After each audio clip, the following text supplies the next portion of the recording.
OLLO X1. I think I get it. I think I understand it a bit better. Let's talk about it. Hey, my name is Joven and welcome to Project Beats. Just a quick one, if you like these types of videos, well, this channel is a bit of a mixed bag, but do consider subscribing as it really helps the channel out. So again, big thanks to OLLO Audio for sending the X1 out. I had it for quite some time now and had some time to really sit and listen, do some comparisons, and today we'll do a bit of a deep dive into what I think it is and who it's for. Obviously, it's for mix engineers and producers, but for this video, similar to how I like to do these types of videos, I invited my producer engineer friends over and see their impressions on the X1. I think this way is more of an honest feedback and real-life use case. Fair warning, this will probably be a long video. Also, not a sponsored video, although I do get to keep the X1. But yeah, here is what they have to say about it. I'll start with the physical aspect, like the comfort, because I own another version of room simulation with crosstalk on a pair of headphones. So basically, you're carrying around studio monitors wherever you go, right? And the challenge with doing that is that you have to isolate the sound from the outside, so that you can control what gets to your ears. So the other manufacturers or the other brands that I've tried, the way to control the outside external noise is to really put pressure on your ears, right? So the first thing that I'm gonna say about that is this one feels like a luxury headphone, so it doesn't. You can work on it for a long time. You can probably do your mix for like straight sessions. Whereas with my previous experience with other brands, it's quite difficult to do because eventually you feel the strain. It gets hot on your ears if you wear it for long periods of times. So first of all, you don't get that here. Okay, and then second, I guess what stands out to me the most is the level of clarity that you get at low volume, which is, I wasn't expecting that, because a lot of times for cans, you have to push it hard to really get the detail or the sound from the cans. So here I find myself bringing down the volume because the clarity is already there, the detail is already there. You don't need to push it up to listen to what you need to hear. And so I think with those two things, like the physical comfort of having it on your head, and also the level of clarity at low volume is a big factor, because at the end of the day, people are not going to buy this to listen to their favorite music for extended periods of time. They're going to get this so that they could do their work at home. And I think that with those two combinations, you can have this on and get lost in your project and work for like 8 hours, 12 hours, I don't know, and still not feel fatigue in your ears, no discomfort. Studio monitors, a lot of times, you don't buy them because of, like, for enjoyment. You buy them for their surgical precision, which is what I feel about this one. It's like very truthful. Nothing is hype. It's not colored in any way. If I do a project on this one, and that's where it's really gonna come out, like how you can make the right decisions at the end of the day when you're listening through a truthful and transparent mixer that doesn't shift it just so you're gonna like it. The software, that's where they kind of lose like the battle. Okay. So with VSX, kasi first of all, they give you different rooms, which some of them you have to pay for, right? And then some of them premium, but you can get like the most expensive package. Because basically when you mix, you don't just listen to the speakers there, right? You also listen to the room. And so that's what VSX is able to offer with a different room simulation. And not only just the room simulation, but the option to give you different speaker sizes within that room. Obviously, you need to know the gears that you're using. You need to know the room that you're mixing in. And ultimately, the decisions you make from knowing your equipment is basically what's gonna translate to the mixes, whether it's in a car or in a TV, right? It's not really like how good the equipment is, but it's how well you know your equipment when you're mixing. So in terms of DSP, I feel like this could learn or maybe take some tricks from what VSX in doing in terms of giving them some rooms, because ultimately it depends on like the personal choice of the engineer. They can choose whatever room they feel comfortable in mixing and whatever simulation they feel most comfortable with. And with this one, since they're only giving you, at least from what I can explore, one option, one room, and maybe one speaker setting, that's kind of limited in that sense. But you do have a slider in terms of emulation. So I guess that's how much of the room that you're getting of the simulation and how much of the flatness. So if you switch between flat and the room, it's very evident. Like you create more space. Like the vocals, because I'm listening to Jacob, right? Jacob Collier, and you notice right away that with the flat, he's like singing into you, which kind of means when you're mixing that you don't get a mistake because you do not consider the room in the mix. But with the emulation, with the simulation of the rooms, that's kind of like included. You get more crosstalk. You notice the spatial reverbs that are being applied in the tracks. So it's a good option to have. I mean, the car and the club, they're nice. I mean, it's funny because I don't think you're gonna use it a lot. No, but it's a good reference also. Okay. Because it's what you would expect if you listen to it in a car and also in a club, which is kind of like funny because that's how it's usually translated there. Yeah, there should be no excuse to not be able to produce a good project for this one. But I guess what's hard to argue is the level of quality on the physical. For me, that's what I enjoy the most. Right. At the end of the day, the software can be upgraded eventually, but what you feel, what you have in your room, and that's the biggest advantage that it has over the VSX. I'd say that the VSX, being a company that's been doing what it does for a long time, has had a lot more experience getting into what they're doing when it comes to room simulation with headphones. So I feel like they have an advantage on software, but that should not be like an excuse to not be able to do a project or finish a good project with either of the products. Here are my thoughts with the OLLO X1. It's nicely built, first of all. I love the woodwork here. And I think this is a pair of headphones I could wear for a long period of time. Very comfortable around the head and over the ears. As I was listening to a couple of tracks to test this out, I was thinking that in some tracks I found it a bit too harsh, and then shifting onto other tracks I found that the high frequencies were really good. I came to realize that actually these pair of headphones makes everything in the tracks sound very transparent. You can hear a lot of the elements that you don't or might not usually hear with studio monitors, which makes it a really great addition for people who mix and people who master. So yeah, very solid highs. My thoughts at first were also that the bass was not too pronounced, and yeah, it can be perfect for mixing. For pleasure listening, also with the USC calibration amp that goes with it, you can tune the headphones into whatever situation, whatever translation you want.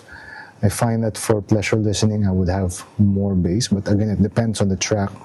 But again, for mixing and specific listening, even in the flat setting, it's already really good. And as I said earlier, it makes the tracks seem to be transparent. So I was also listening to some classical music tracks. In the flat setting, that's all you need to hear everything. You don't need a lot of bass for it. And I think this is really, again, good for listening for long periods of time. And it makes everything seem to be really transparent, which is always good for those who are mixing, always good for people like me who want to listen to a specific instrument in an orchestral piece. Yeah, those are my thoughts about the OLLO X1.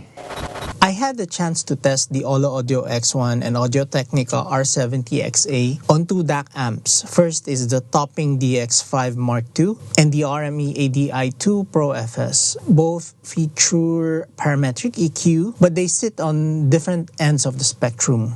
Topping is the more budget-friendly option and the RME as a high-end choice. For this review, I'll focus mainly on the headphones themselves, keeping amp influence aside. The OLLO Audio X1 delivers sound with raw honesty, almost in your face in its faithfulness. Each track felt like a different experience, sometimes even sparking visualizations while listening. For instance, playing John Mayer's Gravity felt like hearing a professionally mastered demo in a studio. The X1 presents details in a clinical manner. Instruments, effects, and mix decisions are laid bare. For example, on a track by Animals as Leaders, Microaggressions, I could clearly pick out compression on the double bass drum and distinct note separation on rapid guitar picking. It shows perfection for critical listening. Vocals come through clearly without harshness or shrillness, though they can feel a little imposing and emotionally detached. Without EQ, the X1 can sound somewhat dull, but with the EQ, it shines. OLLO Audio's USC software enhances the experience, particularly with the studio emulations. Though I found that the car and club presets are less useful.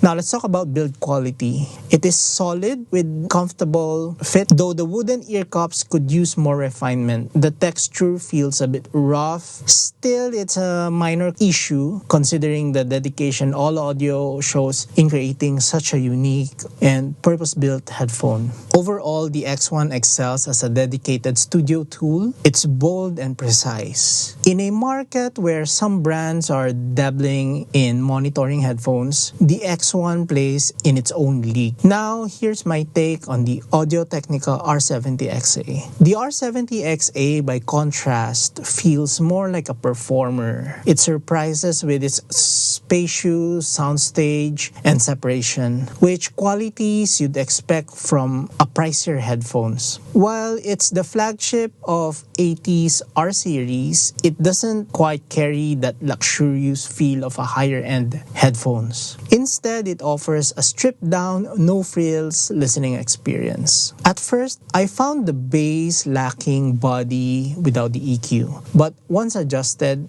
it became lively and engaging. Highs are excellent either way, though the low mids stay neutral with no nasal boxiness in tone. Transient response is superb for a dynamic driver, giving voices and acoustic instruments a natural and theatrical quality. For critical listening, I initially leaned toward the R50xa, which is a mid-tier R series, but after swapping the R70xa stock earpads for ZMF pads, the potential really came out. Overall, the R70xa offers a cohesive musical experience. It is relaxed, spacious, and engaging. It appeals equally to both audiophiles and engineers. So my final thoughts are both headphones have clear strengths. OLLO Audio X1 is analytical, flat, and detail-focused. It's ideal for mixing and critical listening. Audio-Technica R70xa is natural, musical, and expansive. It's great for relaxed listening and mastering.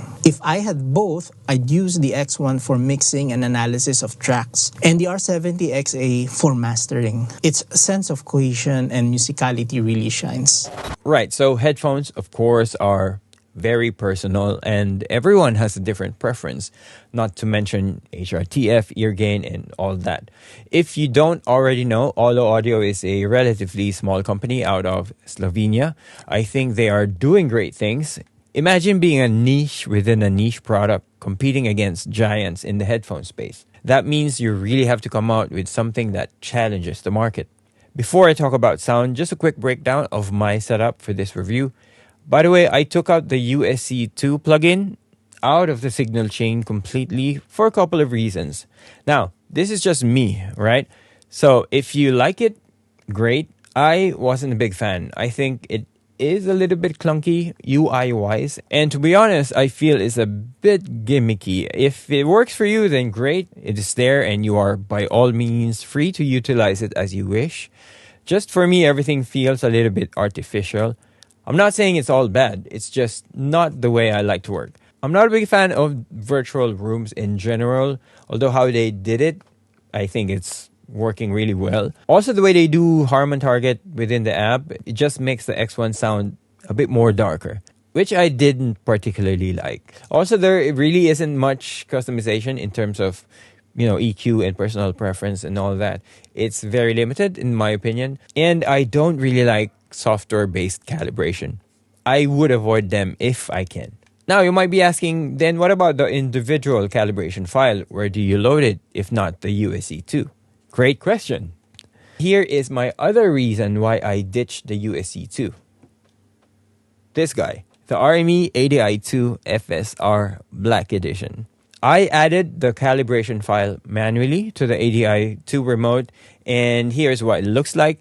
I added a bit of a bass boost, which I usually do for all my headphones. I treat them all the same way.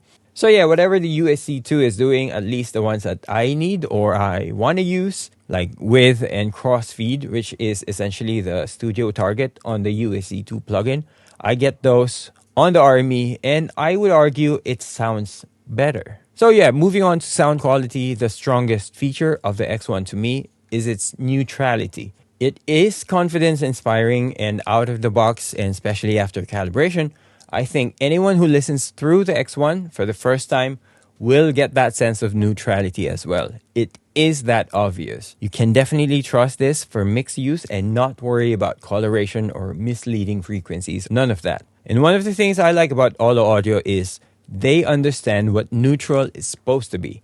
They understand their market. They built it as a professional tool. I mean, if you have tried calibrating your headphones to flat within the Sound ID plugin by SonarWorks, that isn't it. That's just terrible tuning and makes your headphones sound really bad. OLLO, on the other hand, understands that neutral is a range.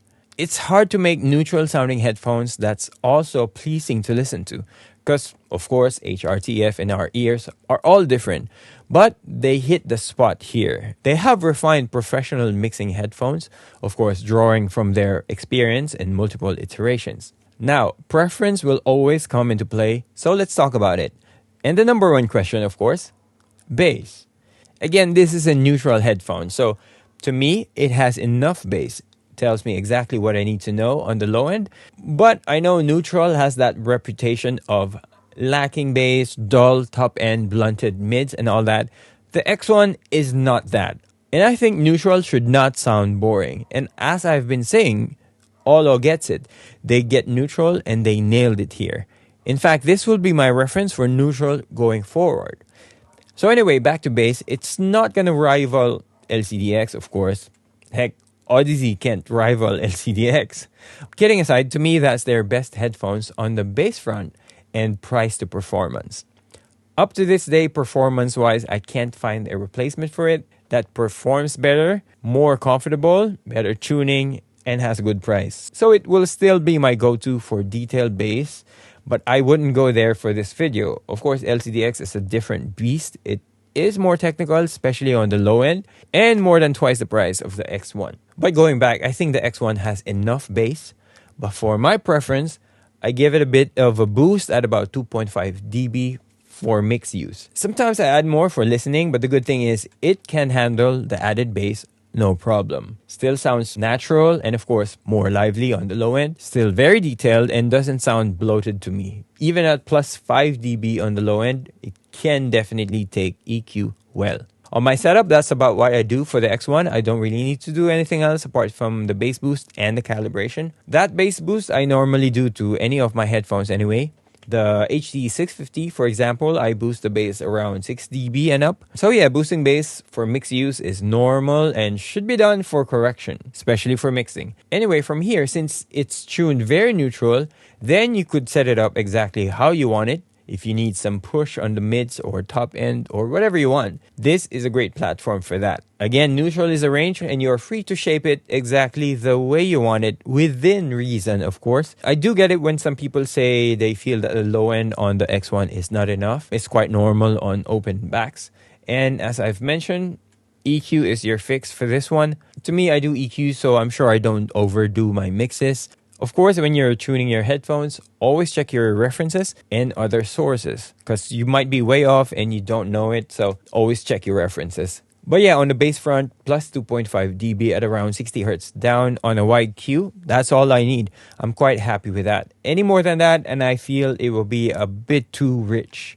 So going through my references, Think Fast by John Patitucci, Brian Blade on the drums, one of my drum heroes, of course. X1 to me feels more alive and more at home on these types of tracks. Classical music as well, but separation of the instruments are well presented. Feels more like being in a small listening room, sort of takes you in the moment. It's very detailed where you can almost imagine what the musicians are playing.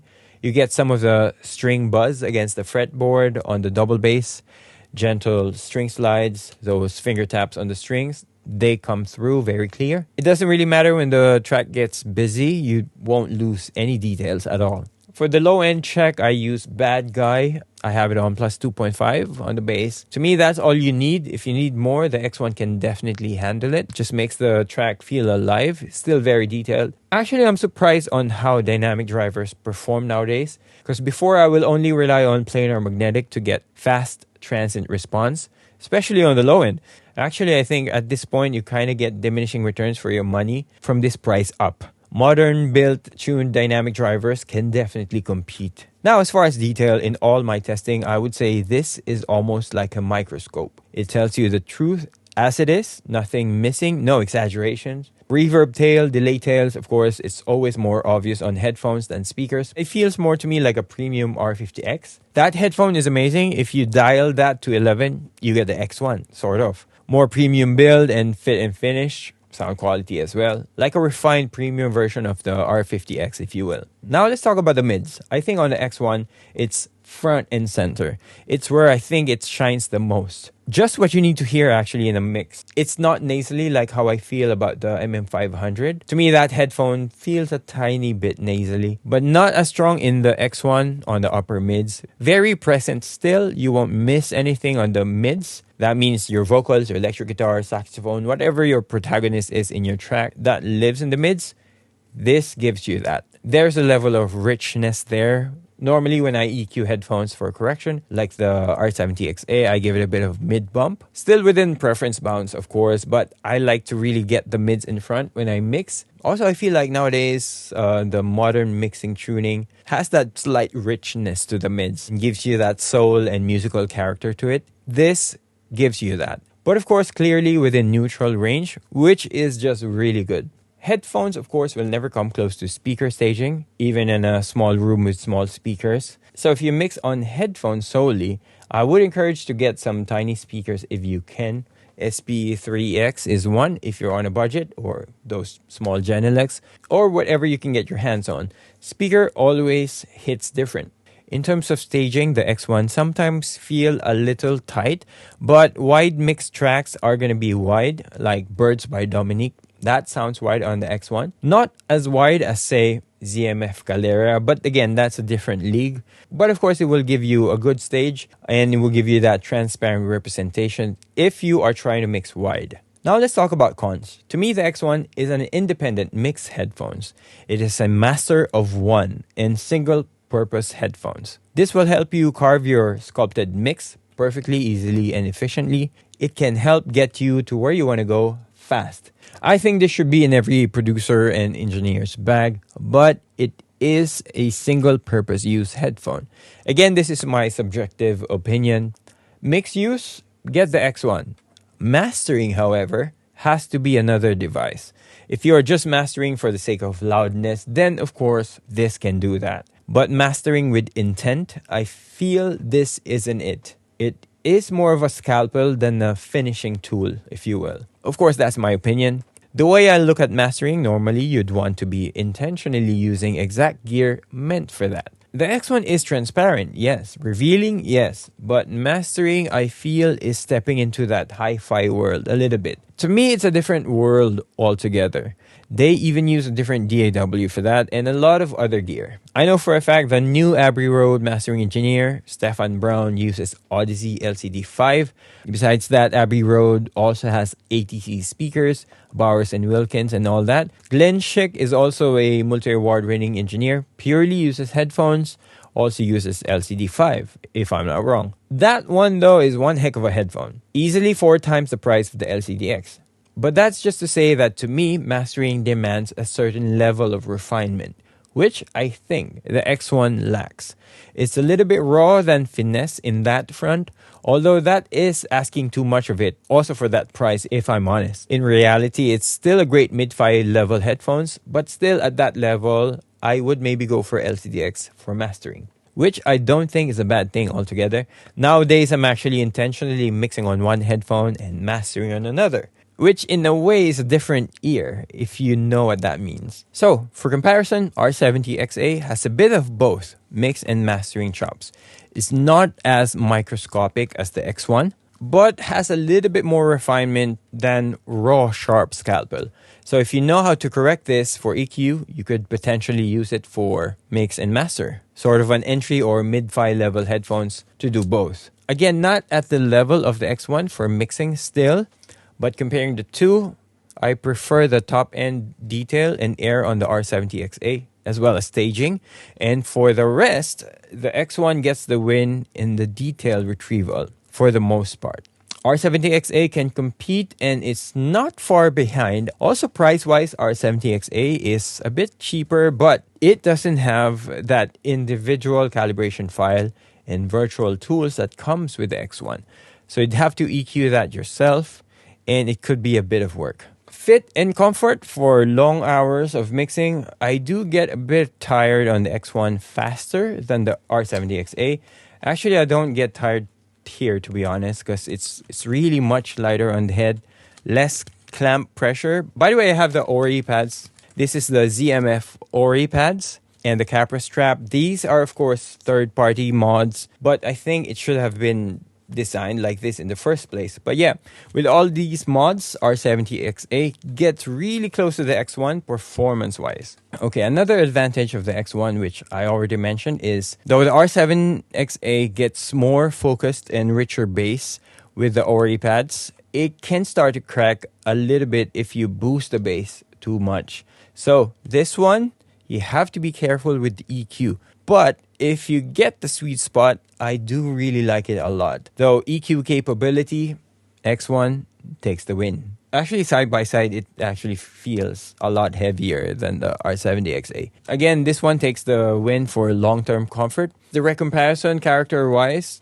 X1 feels a tad warmer tuning-wise against the R70xa. Not a bad thing, just an overall character, but R70xa feels more open-sounding, starting from from the whole range. This feels and sounds more open than the X1. Going back to the reference tracks, Robert Glasper's Lovely Day, I have the bass boost at +2 dB. Piano is rich. Wide panning on it, as well as the ping pong delay on the piano, sounds really nice. Punchy kicks and bass guitar with great separation. Sub bass are there, it is present. Full frequency range presentation, clear and overall very detailed. Really natural highs and just the right amount of cut on the hi-hats. Now comparing it against the DCA Aeon X, here is my EQ setting based on the Harman OE 2013 target. I know it looks weird on the RME, but here it is on Squiglink, which is where I mostly do my tuning.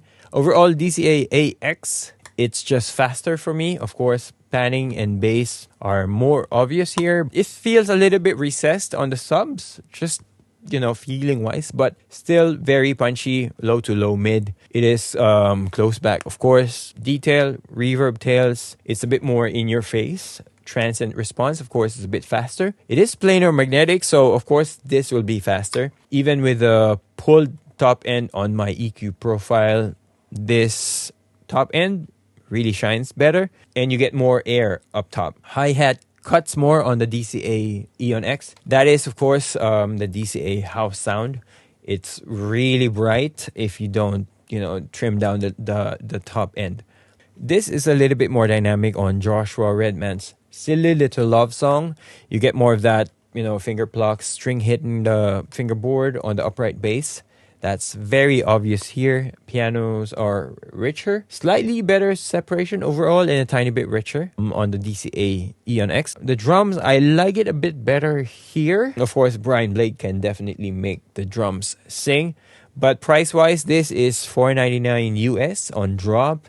It has a ton of potential, but downside here is you have to spend time tuning it for mixing, more so than the R70xa. I feel this is all over the place out of the box, and I actually hated this the first time I tried it. But once I got my tuning down, I'm super happy with it. I'll show my settings if you want to copy that. Again, fast transient response, detail retrieval is up there. I think it would compete with the Noir X with just a tiny bit of EQ adjustment. Not to mention, this can do double duty as tracking and mixing headphones. Then it could be your mid-fi all-in-one headphones.